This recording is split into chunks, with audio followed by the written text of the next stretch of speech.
বন্ধুরা, আমরা ইতিমধ্যে আইনস্টাইনের সেই অদ্ভুত ঘড়ির মাধ্যমে জেনে গিয়েছি যে কখনোই গতিশীল বস্তুর ক্ষেত্রে যে সময় মাপা হয় বা স্থিতিশীল সেই সময়টা স্থিতিশীল বস্তুর ক্ষেত্রে বা স্থিতিশীল কাঠামোর ক্ষেত্রে এক হয় না। তো সেটা কিভাবে হয়, মানে সেটা কি কোনো গাণিতিক প্রমাণ আছে কিনা, বা যদি সমান হতো তাহলে কি সমস্যা হতো, চলো সেই জিনিসগুলো এখন একটু জেনে নিই। তো এখানে আমরা একটা সাধারণ ঘটনা দেখতে পাচ্ছি যে হ্যাঁ, দুটি কাঠামো রয়েছে। কাঠামো বলতে আসলে অত কঠিন ভাষায় না বলে আমরা বলি যে ধরো দুটি লোক রয়েছে। এখানে একজন লোক রয়েছেন এস জায়গায়, আর এখানে আরেকজন লোক রয়েছেন, তিনি হচ্ছেন এস প্রাইম অংশে। তো দুটি তার প্রত্যেকটা লোকই, যেহেতু আমরা ত্রিমাত্রিক জগতে বসবাস করি, তো ত্রিমাত্রিক জগতের জন্য দুটি কাঠামো রাখা হয়েছে। তো এস প্রাইম যে লোকটি রয়েছেন তিনি ধরো ভি বেগে এইদিকে গতিশীল রয়েছেন, ডান দিকে যাচ্ছেন। তো এটা খুব স্বাভাবিক একটা ব্যাপার যে হ্যাঁ ভি বেগে যেতেই পারেন। তো ধরা গেল এই হচ্ছে তারা দুজন একসাথে দাঁড়াচ্ছিল, অর্থাৎ এস আর এস প্রাইম একসাথেই দাঁড়াইছিল। তো ভি বেগে ইনি যাওয়া শুরু করলেন। তো যাওয়া শুরু করতে করতে করতে করতে এই অবস্থায় যখন উনি আসলেন, হঠাৎ করে এইখানকায় একটা আলো দেখতে পেলেন। তো দেখো এইখানে যে লোক দাঁড়িয়ে আছেন তিনিও সেই আলো দেখবেন, আবার এখানে যে এস প্রাইম গতিশীল লোক তিনিও সেই আলোটা দেখতে পারবেন। কিন্তু সমস্যাটা হলো কোথায়? তো দেখো, আমরা ধরে নিলাম যে এস অবস্থায় যখন দুজনের কাছেই একটা করে ঘড়ি ছিল, তো দুজনই একই সাথে, অর্থাৎ এই লোক যখন এখানে যাত্রা শুরু করেছিল ভি বেগে, তখন তিনি ঘড়ি দেখা শুরু করলেন, আবার এস যে লোকটি সেও ঘড়ি দেখা শুরু করলো।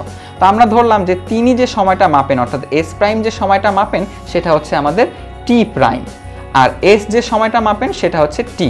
অর্থাৎ তিনি যদি সময় বলেন তাহলে সেটা টিতে বলবেন, আর উনি বলবেন টি প্রাইমে। তো আচ্ছা ঠিক আছে। তো এইখানে যখন টি প্রাইম উনি যখন দেখলেন যে এই এস প্রাইম লোকটি এখানে আলো জ্বলতে দেখলেন, যে তখন তার ঘড়িতে টি প্রাইম সময় প্রদর্শন করছে। আর ঠিক সেই একই সময়ে অর্থাৎ এই যে এস জায়গায় যে লোকটি দাঁড়িয়ে আছেন তিনি আলো দেখে ভাবেন যে তার ঘড়িতে সময়টা এখন হচ্ছে টি। তো খুব স্বাভাবিক ব্যাপার, আমাদের কাছে মনে হবে যেহেতু একই সাথে আলোটা জ্বলে উঠেছে, অর্থাৎ এখানে আলো জ্বলেছে, দুইজন দেখছে, তো কি মনে হবে? টি সমান টি প্রাইম। খুব স্বাভাবিক ব্যাপারভাবেই সেটা মনে হচ্ছে যে হ্যাঁ তাই তো হওয়া উচিত। কিন্তু এখানে একটা জিনিস আসো আমরা একটু খুব ভালোভাবে খেয়াল করে দেখি। তো ধরা যাক এস প্রাইম যে লোকটি দাঁড়িয়ে আছেন তার কাঠামো থেকে আলোর দূরত্ব হচ্ছে এক্স প্রাইম, এবং আমরা ধরে নিলাম যে এই যে স্থির বস্তু, স্থির লোক, তার থেকে এই দূরত্বটা হচ্ছে আমরা ধরলাম এক্স, শুধুই এক্স, অর্থাৎ এখান থেকে তার মোট দূরত্ব হচ্ছে এক্স। তাহলে দুজনের মধ্যে কি একটা ডিস্টেন্সের তফাৎ আছে, সেটা তো স্বাভাবিকভাবেই হবে। তো সেই তফাৎটা কত? ধরলাম আমি যদি এস লোকটি এই তফাৎটা মাপতে যায় বা এক্স কত সেটা বলতে যায়, কীভাবে বলবেন? এস প্রাইমের লোকটি বলবেন যে এক্স সমান হচ্ছে এক্স প্রাইম প্লাস এইটুকু দূরত্ব। তো দেখো উনি হচ্ছে ভি বেগে রয়েছে এবং তিনি দেখছেন যে টি সময় পর আলো দেখেছেন, অর্থাৎ টি সময় তো তিনি টি প্রাইম সময় ধরে তো তিনি ভি বেগে এখানে এসেছেন, তাহলে তার এইটুকু দূরত্ব কত হবে? ভি ইন্টু টি প্রাইম, এটা হচ্ছে তার নির্ণীত এক্স দূরত্ব।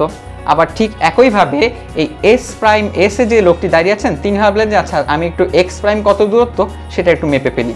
তো উনি ধরলেন যে এক্স প্রাইম সমান কী হবে? এই এক্স দূরত্ব বিয়োগ এই যে উনি দেখলেন যে টি সময় পর আলোটা দেখেছেন, তার কাছে তো টি সময় পরে এই লোকটি এইখানে দাঁড়িয়ে আছে, তাহলে এই দূরত্বটা বিয়োগ করতে হবে। মোট দূরত্ব থেকে এইটুকু বিয়োগ করলেই তো তার এক্স প্রাইম দূরত্বটা পাওয়া যাচ্ছে। তো উনি ভাবলেন যে আচ্ছা আমি তো দেখলাম সে ভি বেগে গিয়েছে এবং আমার ঘড়িতে সময় হচ্ছে টি, তাহলে এইটা হচ্ছে তার এক্স প্রাইম।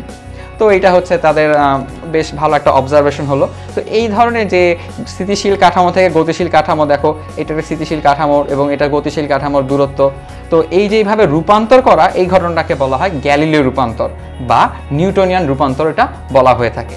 রূপান্তরের ইংলিশ হচ্ছে ট্রান্সফরমেশন।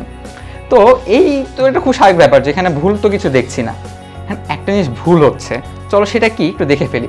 ধরলাম এটা হচ্ছে আমার 1 নম্বর সমীকরণ, এটা হচ্ছে আমার 2 নম্বর সমীকরণ। চলো আমরা 1কে 2 দিয়ে গুণ করে ফেলি। ফলাফলটা কি আসবে? দেখো এক্স ইন্টু এক্স প্রাইম, তারপর আমরা যদি এগুলোকে আস্তে আস্তে গুণ করতে থাকি, এটা কি হবে? X into x prime. আচ্ছা এখানে শুধু গুণ না করো, আরেকটা জিনিসও করা যেতে পারে। সেটা হচ্ছে কি, আমরা যদি ধরি যে x equals to x prime equals to x minus vt, এই জায়গাটাতে একটু চিন্তা করে দেখি। এক্স প্রাইমটা আসলে কি? দেখো আলো এটা যদি আলোক উৎস হয়ে থাকে এবং আলোর অবশ্যই একটা বেগ আছে, তাহলে চিন্তা করে দেখো এই লোকটি টি প্রাইম সময় পরে এটা দেখেছে, তাহলে আলো এখান থেকে এখানে কত দূরত্ব অতিক্রম করেছে? সি ইন্টু টি প্রাইম, যেটা আসলে এক্স প্রাইমের সমান। তো আমরা ধরে নিলাম এটা হচ্ছে সি টি প্রাইম। আবার এক্স, এক্স হচ্ছে এই দূরত্বটা। তো দেখো আলো কি, যেহেতু এই লোকটি টি সময় পর, শুধু টি সময় পরে এই আলোটি দেখেছে, অর্থাৎ তার কাছে আলোটি টি সময়ে সি বেগে এখানে এসে পৌঁছেছে। তাহলে এক্স এর বদলে কি লেখা যায়, সি টি। আমরা এখানে লিখতে পারি ভিটি, তো জাস্ট সাধারণ বেগটাই ছিল। এখন এক জিনিস দেখো, এই জিনিসটা কিন্তু আমরা 2 নম্বর সমীকরণ থেকে এক্স প্রাইম আর এক্স এর মানটা বসিয়ে পেয়েছি। এখন একটা জিনিস খেয়াল করো, তো আমরা বলেইছিলাম যে ধরে নিয়েছিলাম কি টি সমান টি প্রাইম, অর্থাৎ দুজনই একই সময় নির্ধারণ করেছেন, কারণ দুজন প্রায় একই সাথে আলো দেখতে পেয়েছেন।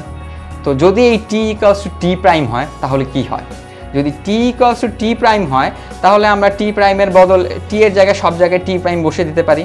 তো টি প্রাইম বসিয়ে দিলাম। তাহলে দেখো উভয় পক্ষকে যদি আমরা টি দিয়ে ভাগ, টি প্রাইম দিয়ে ভাগ করি, তাহলে লাস্ট লাইনে ফলাফল আসে C equals to C minus V. এটা কি আদৌ সম্ভব? আলোর বেগ সমান আলোর বেগ বিয়োগ আরেকটা বেগ, এটা তো কখনোই হতে পারে না। অর্থাৎ আমরা যখন এটাকে ধরে নিয়েছিলাম যে টি সমান টি প্রাইম, এই কথাটি আসলে সত্যি নয়।